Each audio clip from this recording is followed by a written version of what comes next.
kutsvaga imwari. Moyo wangu unodokwaira zvino kwazvo, unomutsvaga. Titarirei Mwari we, isai ziso redu kwandiri Jesu, monyaradza moyo wangu. Ndinokutsvaga, hakuna chimwe chandinotsvaga kunze kwenyu Mwari we. Moyo wangu unodokwairi, une shungu kwazvo dzokusangana nemi Mwari. Titarire Jesu, tinyaradze unoshuvi moyo wangu, unovaira umweya. Tinodai Jesu, kanisangane nemimwari. Unoshuvi moyo wangu, unovaira umweya. Tinodai Jesu, kanisangane nemimwari. Aye, moyo wangu unotsvaga, moyo wangu unotsvaga, ndoda kusangana nemimwari. Aye, moyo wangu unokutsvaga, moyo wangu ndoda kusangana nemimwari. Une shungu kwazvo moyo wangu, unokutsvaga iche, ndoda kusangana nemi, ndoda kusangana nemi. Unodokwairira moyo wangu, une shungu dzekusangana nemi Mwari. Ndoda kuona imi Mwari we.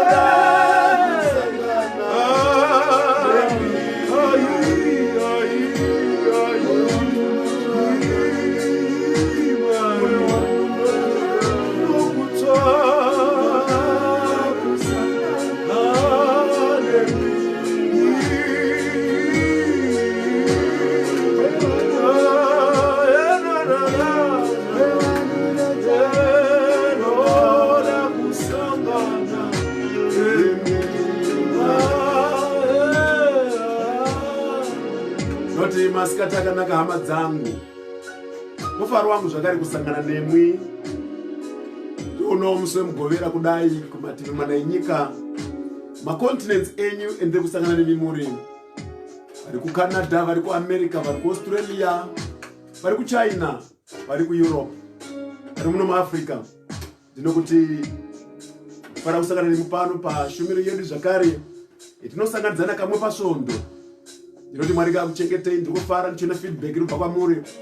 Mwari ngakuropafadzei nekundizivisawo kuti muri kuteerera pfungwa dzaMwari idzi mumbori kupiko. Tinotenda kuti Mwari ari kuitirai zvakanaka zvikuru kwazvo. Hambai muchipa feedback nekusharewo nevamwe, nekugona kuti follower pa YouTube. Ero kumbirai zvikuru kwazvo kuti mugone kuenda pa Facebook, pa YouTube pedu, mugowana mukati Reverend Eimashesha. Unokwanisa kuzwa mharidzo idzodzi nedzimwe mukati Evangelist Eimashesha. Unokwanisa zvakare kuti izvo mutizwe tiri pama English services edu.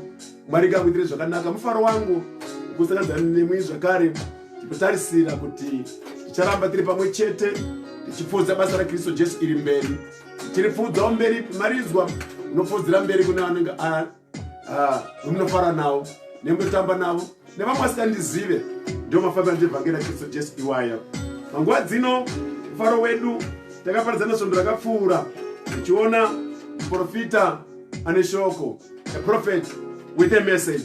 Takatsanangura nyaya iyoyo muudzamu tichitenda kuti yakabatsira vakawanda, vakabatsirika zvikuru mukati mayo nekuonera zvakare nayo. Asi nhasi ndiri kupfuurira mberi nepfungwa dzaMwari tichionesana Kristo Jesu chichari kuda parugadzirwa mwenga panorehwa naPauro kuna vaEfeso chapter number 5 verse number 26 anoti izvo muchigezwa nemvura pashoko zikaramba chigezwa nemvura neshoko raMwari ucheneswe kuti pazozi neshoko raMwari ndo vaya ava vakashambwa neropa regwayana vakacheneswa. Mwari ngakuropafadzei, ngakuitire zvakanaka Mwari. Tirione kubva kuna 1 Kings chapter number 3 verse number 14 to 28 ichawane kuverenga ichawanako ngativerengerwei nemuverengi kubva kumadzimambo echipiri madzimambo okutanga chapter number 3 verse number 14 to 28 tiresai murikoko chiverenga bhaibheri rako uriko. Thank you. Madzimambo okutanga chapter 3 kubva pa 14 kusvika pa 28. Yes. Kana ukada kufamba nenzira dzangu nokuchengeta mitemo yangu nemirayiro yangu sezvakafamba baba wako Dhavhidhi, ipapo ndichawanza mazuva ako.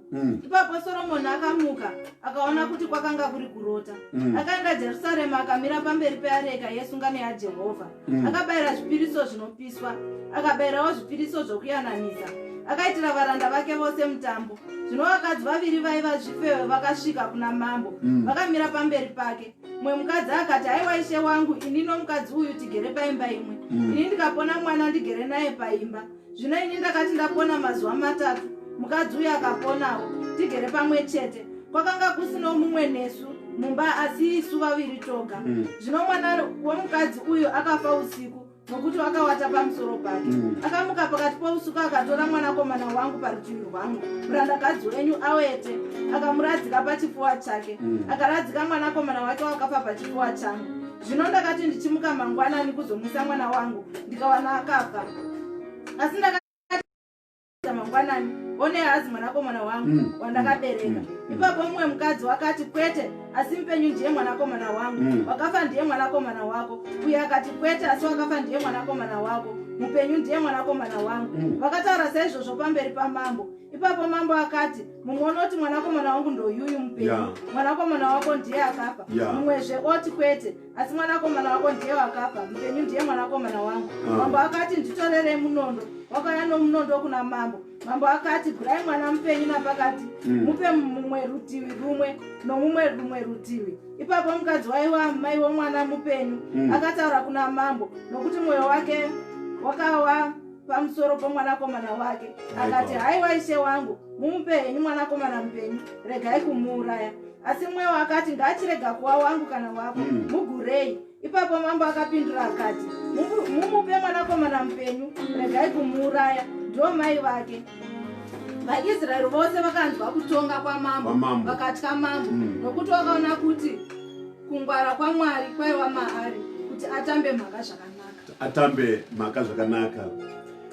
Musoro shoko wangu, that's the title of my message today, inoti nyaya yangu. Panguva dzinodzema sikati anhasi ndiri kutendeseka kuti tagarira mashoko aya tizwe mufungo wauya pano. Pane nyaya yauya pano iri kuratidza kuti inyaya yaSolomoni. Solomoni rimwe remazuva baba ake akanga ari David watonga, nguva yekutonga kwake yakwana. David wakubva panyika, David wakuenda, asi unosiyira umambo kune murume aizi Solomoni. Solomoni wanga ari yani? Solomoni wanga ari mwana waDavid, wanga aberekwa naBhathisheba. Ndiye uya wakaberekwa mushure mekunga Bhathisheba afirwa nemwana naDavid. Bhathisheba wakanga ari mukadzi waUria. Uria wanga ari musoja mukuru, anga ari so faithful kuna David. Auraizwa naDavid, naizvozvo Bhathisheba ndobva asara amukadzi waDavid. Saka naizvozvo Bhaibheri rinotaura zvakanaka rinoti mwana wakabereka ipapo akarwara zvikuru. Akarwara kusvikira David akaenda kumadota, akaenda kunochema kuna Mwari, asi Mwari haana kunzwa. Aita chakaipa, you need to face the punishment. Ndobva mwana weAzofa. Ndopendinozoverenga nyaya dziya zvinozvine Bhaibheri. Zvino David akapfeka zvakanaka, akatoenda. Makurukota ake akashamisika naizvozvo zvese. Ngatiye nyaya iyoyo mushure maizvozvo ndopakazoberekwa murume anoSolomon. Solomon Mwari kuzviratidza kwake kwaida kungoita Mwari ndepekuti David ndakati kuregerera zvakatopera. Mwari kana akuregerera anobva akuregerera zvinova zvatopera. Mwari amuregerera nyaya yapera. Bhaibheri rinoti zvino mushure maizvozvo Solomon wazokura ndowetiri kuona kuti wakuende kunogara pachigaro chemurume chababa wake David. Solomon paakugarapo ndopakutya pamberi pa nyaya iyi ndakuita pano ndinoitya kutonga vanhu vaMwari is not something simple. Azvi zvinojairika. Saka ndobva akatora 1,000 offerings ndobva akuita pamusoro pegomo ndobva aende kunopira Jehovah the whole day. Akapedza ari pamusoro pegomo echipira 1,000 offering. Apedze kudaro Mwari ndobva aona kuti maitire akadai nyika ndinayo, vanhu ndakambova navo, handisati ndaona murume anogona zvakadai. Ndobva Solomon adzika mugomo aneta asvike kumba ndokuenda kunorara. Mwari anoti unoita zvokuda, unoita marariro akadaro, unoti wapedza kuende kondidena, waenda kunondidena, wakupedza wakuenda kunorara, hakuna iyoyo, ngatitambe tese. Kana wandipa maofferings aya ndekuti ugadzire relationship pamberi pangu newe. Saka ndizvo ngatitaureka. Saka Solomon paangoti rarei pari kungobatwa nehope echingobata Solomon. Mwari akati hakuna iyoyo, let's talk, hakuna yekutamba, hakuna yekurara, ngataure tese. Ndo pari kuchirota Solomon ari kurota echiwana hope dzakawana. Arota hope dzake idzodzo ndobva aona kuti izvo Mwari wakanga ari maari. Mwari ndobva afara nekuda kwaSolomon. Ndokutaurwa nyaya dzakataurirwa naMwari. Solomon zvino ndobva ati izvo nazvowaita kuti wakumbira uchenjeri. Ngoti Solomon akanga akumbira uchenjeri, ati pane zvese zvendingada, hapana chandiri kuda, ndoda kukumbira hangu uchenjeri, ndoda uchenjeri. Tikasina Mwari ndaifunga kuti pane zvawandiitira izvi uchati izvo ndikumbira kuti izvo mundiparadzire vavengi vangu. Ndo zvindaifunga ini saMwari. Ndomina mati inogare kuuya kuno kuti vanhu chinga akanganisirwa nevanhu panguva yavandiitire zvakanaka vakumbira minamato yavo, anoti back to the sender, anokumdzosera kwezvakabva, andauda but wandishamisa iwe, waita zvisina kungojairika, wati nokumbira uchenjeri. Zvino zvakumbira uchenjeri ndaifungoti pamwe chakumbira pfuma, zvakumbira uchenjeri ndichakupa uchenjeri number 1 nezvimwe zvese zvosina kukumbira, nokuti wakumbira chiro chinokosha kwazvo. Wisdom is a principal thing. The Bible says therefore seek ye wisdom. Saka Solomon akakumbira uchenjeri kuna Mwari. Anakumbira zvimwe zvese zvinopera, wakumbira chinhu chinogaidha upenyu huno panyika panapo, kuti kana ndikanda nawo pfuma yacho inotozouyawo zvayo, nekuti ndinonga ndane uchenjeri ugona kugaidha nekuziya kufamba neupenyu zvakanaka. Saka murume ari panapa watiri kusanganzana naye anoSolomon aenda manje, aenda kunorara, ari pakati peusiku arota hope dziya, Mwari abva mupa uchenjeri. But Mwari aona zvese zvaitika izvi, apedza kumuona, anozi Solomon wakazi izvo ndichakudzawo zita rako. Ndopetanga kuzoverenga manje ipapo, ndichakudzawo zita rako. Naizvozvo Solomon patikei one kurota. Dziripo hope dzoroti kana ukadzirota unenge yaroti dai dzaramba dzichienda mberi, kana dai aiwa dai dzaka dzisiri hope, dai dzaramba itori reality chaiyo. It was too good to believe. Solomon one inga ndanga ndichirota wani. Manje paonoti airota anosine Bhaibheri, Solomon akatora makwai ndodaidza vanhu, don't forget ndimamboka, ndodaidza makurukota ake padhuze nepadhuze, vaziuya pano ngatiite mabiko. Anhu akati kwaite chii nhasi? Mabiko asita kudaidzirwa nezuro. Nezuro mambo anga ari mugomo echipe 1,000 offering. Nhasi kwani mabiko kazi handezvokwamambo, mapati ekwamambo haaperi, anogona kuramba echiitika. Saka naizvozvo anobva auye kwamambo, asi vanhu vane mubvunzo, indawa tauye kuno, chikonzero ndechi kumbori nei kuno ngazi kune mabiko? Vanhu vese vari kufara, vari kugocha, vari kuita gochuko. Iye atora chigaro chake agara, nambisa kwarotwa. Ndinoona ipapo kuti Solomon kange makazara chinhu chinonzi faith, anga akutocelebrata miracle yake yewisdom isati yakwana.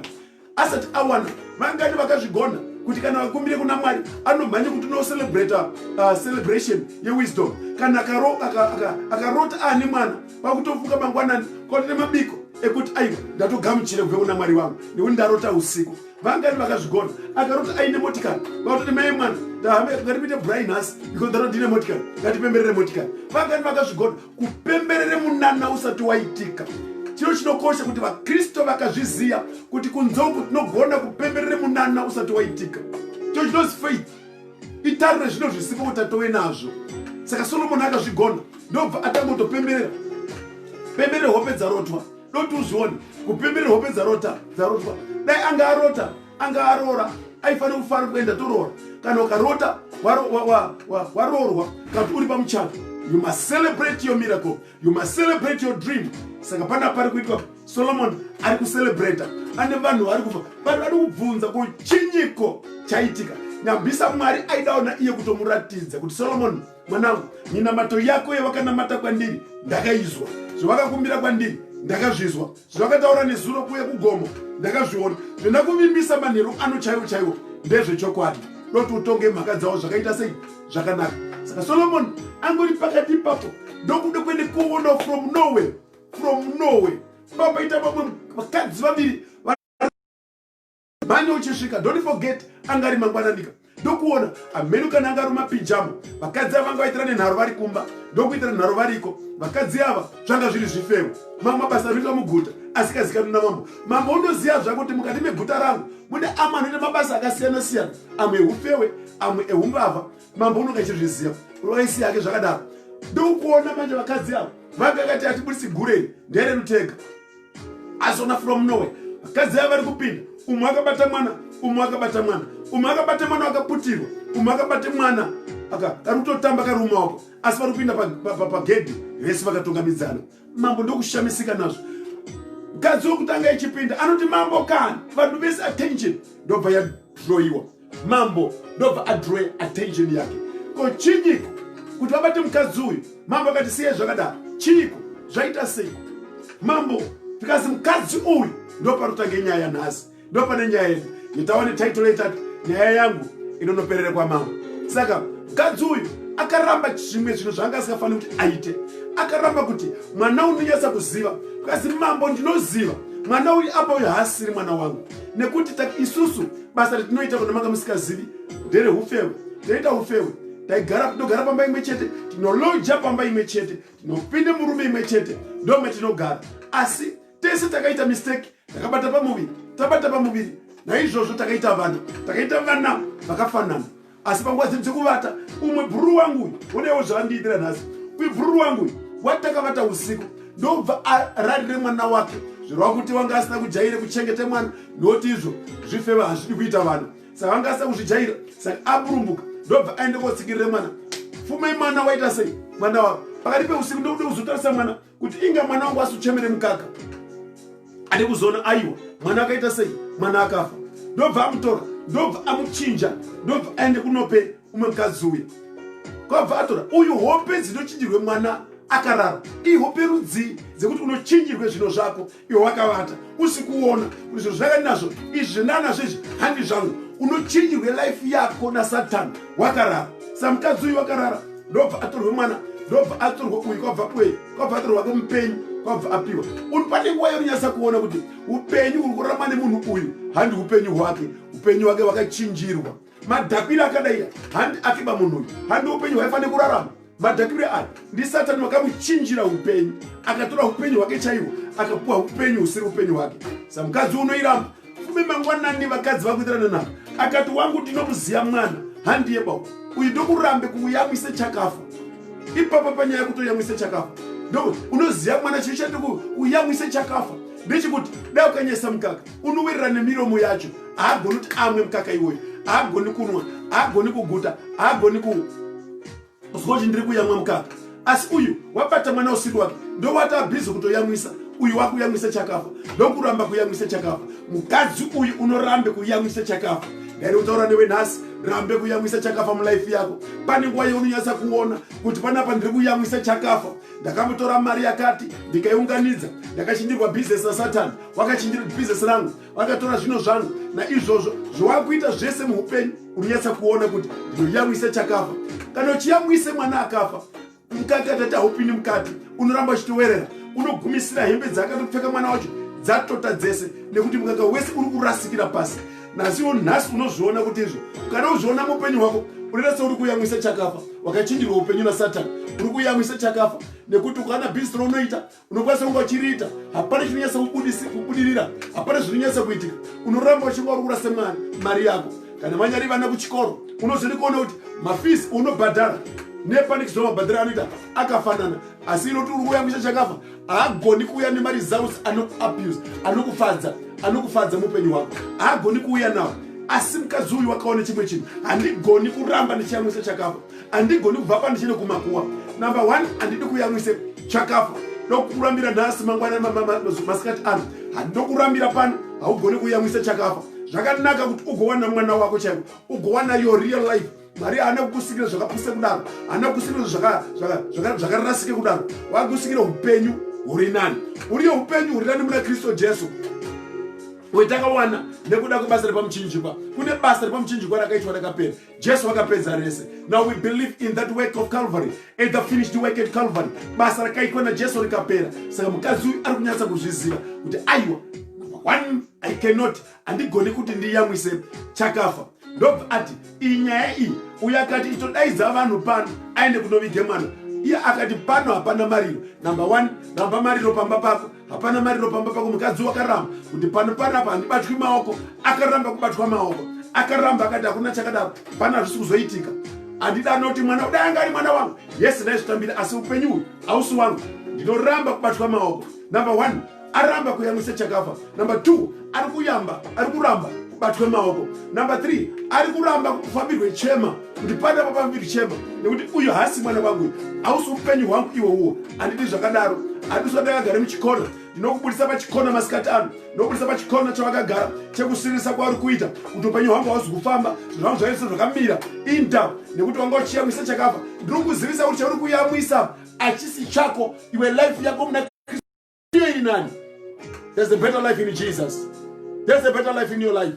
Mwari anokusikira zvakadzikira zvakadaro, wanga usine zviri nani, muna Kristu Jesu mune upenyu huri nani. Kadzi uyu anoti handiyamwisi chakafa. Number 1, handibatwi maoko, handipindi muchikona. Number 3, hapafambirwi panapa, pana pakafiwa. Saka mukadzi uyu chipedza izvozvo anoti yangu nyaya inonoperere kwamambo, yangu nyaya irambi yakadaro, haiperi tiri vaviri, haindinoperere kwamambo.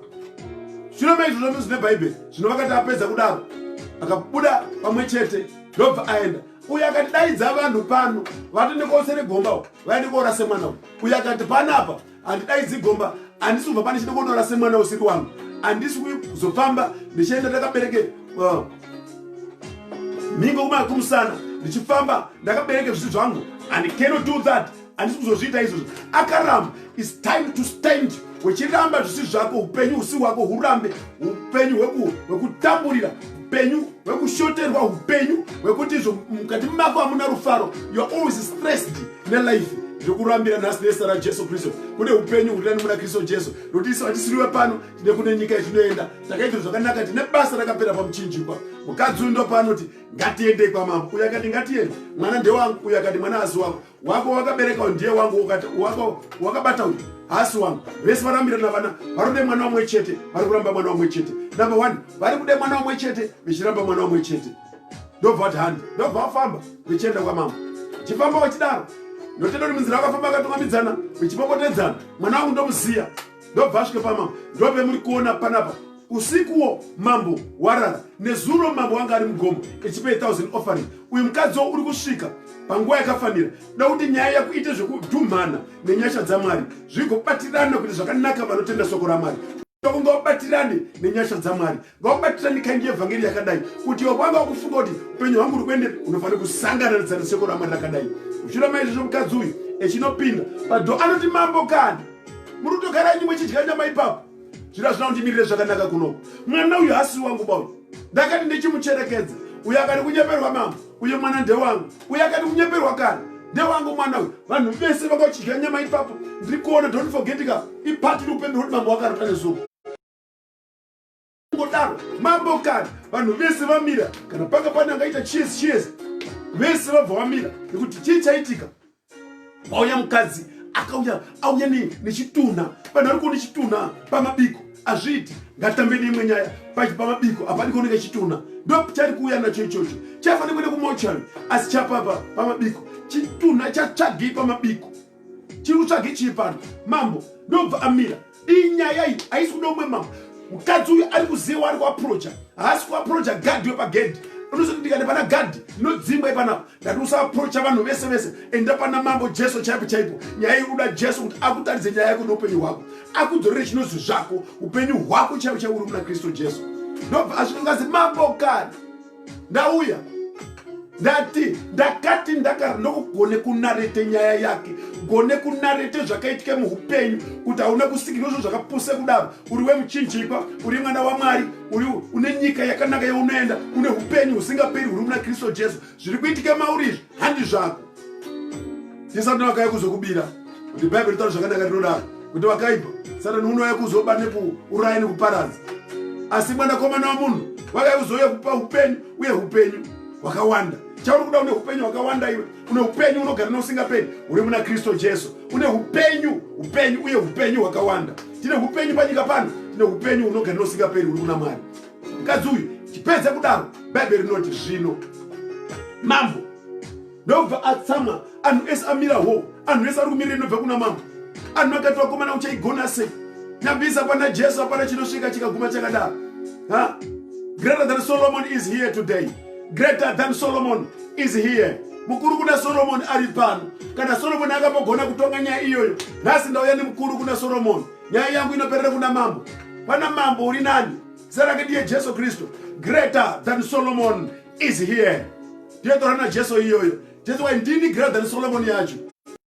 Uya. Saka mukadzi wechipedza izvozvo ndobva mambo akati, come on, tauri nyaya yako. Zvikazi ndati mwana wandakabata ndati ndechimucherekedza. Cherekedza upenyu hwako, cherekedza zvakaita vamwe ako. Amwe acho nesi kuti muupenyu hwenyu, mumusha menyu ndiwo wega une upenyu hamene zvononga wakaita. Ndati rambe upenyu ihwohwo ndisati wakakuwira neusiku wakakuchinjira.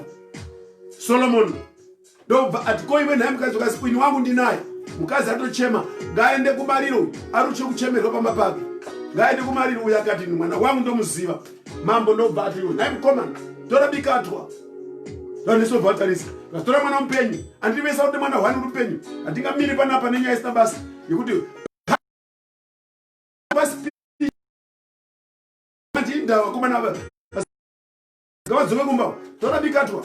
Paurire hwani wacho iye. Kwabva tora bikatwa. Bikeza ndore wecho.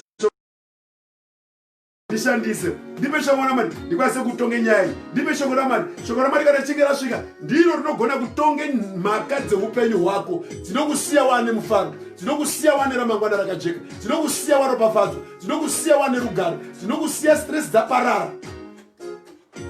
Ndipe kunoko, ndipe bikatwa, ndipe shoko. Bring me the word. Give me the message. All that you want. Asi zvimwe zvo zvokutsvaga izvi hadi mafriends uri kutsvaga. You need the word of God kuti rigoya rigodimbura nepakati. For the word of God is sharper than a double-edged sword. Ndobva atora. Ndobva abata kamwana kake. Don't forget kamwana kadiki. I believe mwana pakabatwa nemukomana akati uri kupedza nguva yedu tode kudya nyama. Ndobva abate gumbo ichisumbisa bikatwa. Iye mambo wavakatarisa kufesi kwemadzimai aya. Mwana pakabata pari kuchema, iye akatarisa kufesi. Ude kuone zvirike kune mwana, kunobereka kuti aone muridzi wemwana, aone muridzi weupenyu uri mumwana. Ndobva angona edosumudze bikatwa. Mai vacho vakati ndapota mirai makadaro. Mupe henyu. Ndazwa mupe henyu. Andigoni kuti wangu wendakabereka afe nemafire wendakatarisa. Andigoni, mupe henyu. Uya akati ngaachekwe ngepakati tipaurirane, tifanane. Satani anoti ufanane naye nekuti Bhaibheri kuna zvakazaura ntauro zvakanaka richitadzwa. Iye wakashayirwa nzvimbo kudenga. Iye hachina. Chetinoziva panyika pano ndechekuti ini newe tichine opportunity, tichine chance yogadzira upenyu huno tiende kudenga. Asi Satani akatoshayirwa nzvimbo nechekudhara. Hachina nzvimbo mukuru yawo wamirira Gehenna. But ini newe tichine chance.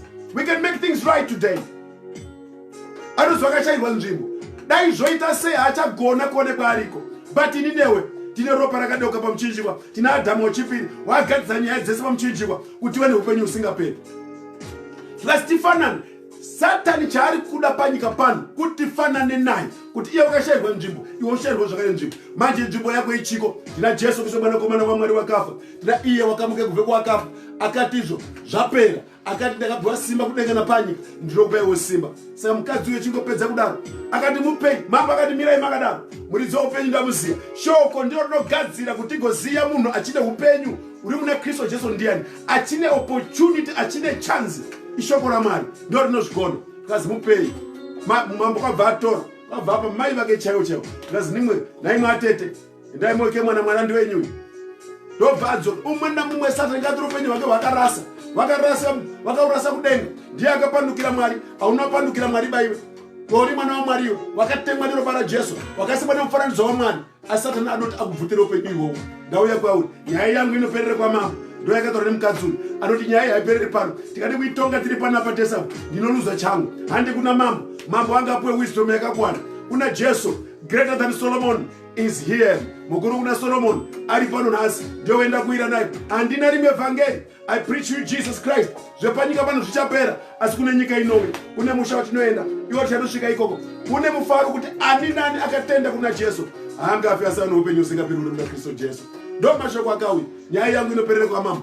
Kubva ipapo mukadzi ndokudzoka kwene wogeza munambukeni yake yemwana mupenyu. Uyu ndokudzokapo ndokwene kodaidza varume mumaraini kuti vaende kotsere gomba rekuisa mwana uyu. Satani une gomba rekugena rado kuti kunopinda, iye haupindi ikoko, uri mwana waMwariwo. Nyaya yangu inoperere kwamambo. Nhasi uno tora nyaya kuenda naye pana Jesu kuti Mwari hona zviri kuti wapenyu hwangu izvi handi zvangu ba izvi ndizvo Satani izvi. Ndiye akauya utano hwendinahwo kurwara uyu handi hwangu ba uyu, kutambura uyu handi kwangu ba uyu, upenyu hwekuramba ndichishushikana mukati meupenyu hazvi zvangu. Enda, nyaya yangu inoperere pamambo, pamakumbo aJesu Kristu. Ndo pazvinoperera. Pane pamakumbo petinofanira kuenda, pane mavanga, pane makumbo aJesu, pane maoko etinofanira kunopinde mari ngaaJesu Kristu etinofanira kuenda kotaurikwa. Nditongera iwo kune shoko rinozvigona, shoko raMwari. Mwari awenewe panyaya yangu inoperere kwamambo. Kadzi uyu ndokuenda naye ndokusiye pana mambo, mambo ndokupa nice judgment through the word. Munondo unomirire shoko raMwari. Mwari ngakuropafadze uziye nyaya iyoyi. Nhasi Mwari anokuchengetedza. Ramba uri pashoko iroro, ramba nopenya pashoko raMwari, ndo panope judgment youpenyu hwako, panokupera mangwana rakajeka. May God bless you. Ndo nyaya yangu nhasi. Ndikuvigirei nhasi masikati ano pa platform ino yeAFM Dunamis Miracle Center. Mwari akuropafadze, nyaya yangu inoperere kwamambo. Mwari ngakuchengete, ngakupe simba. So ndinotera usandisiya loti ugoramba uchishiya namo, shiyawo nevamwe, pavo vamwe vazviziye zviri kuitika. Kuti nyaya yangu inoperere kwamambo. Ngarege kuramba ichiyamwisa chakafa. Haugoni kuramba uchiyamwisa chisi chako. Usayamwise chisi chako, usayamwise chakafa. Rambe kubatwe maoko, rambe kuende pachikona. Mwari unokuda. Endere nyaya yako kuna mambo Jesu. Ndiye anokupa upenyu, ndiye ano upenyu wakadeuka, ndiye ano upenyu wakaparara. Kuti wangu uwo upenyu wakanaka. May God bless you. Swera zvakanaka. Tisakane nguva dzemadeko. Mwari akuropafadze, ishe dzaMwari dzimire newe muzita raJesu Kristu. Wenyu Vundisi Mashesha ari kutezvo. Bless you. See you next week. Bye bye.